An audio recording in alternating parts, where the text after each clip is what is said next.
You really will have to mark your spot on the beach and take extra steps to cover up in the sun. But while there's no getaway from COVID-19, this summer, foreign holidays are back on. For this travel company, it could be the answer to their prayers. Soon their pilgrimages abroad may no longer require a 14-day quarantine on return. Every week is just a little more painful, not having that certainty of when we can start up. People are wanting to go, pilgrims are wanting to book on, but they just can't because of the quarantine of having to spend 14 days when they come back.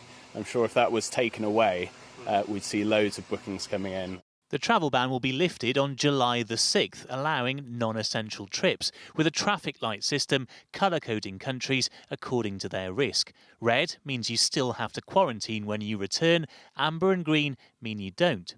The government's still negotiating reciprocal deals, but France, Spain and Greece are top of the list. The arguments that many of us have raised against quarantine is that the reinfection rate is lower in many countries than our own. So arguably it's safer for our citizens to be abroad than at home. That means that we've got to persuade those countries that our travellers are worth the risk. Nations we won't be negotiating with probably include Sweden, where infections are still high, and Portugal, where there's been a recent spike.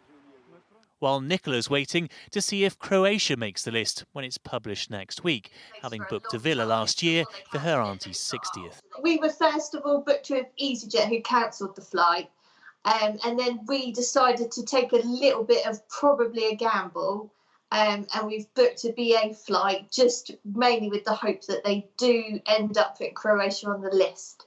And what if Croatia's not on the list?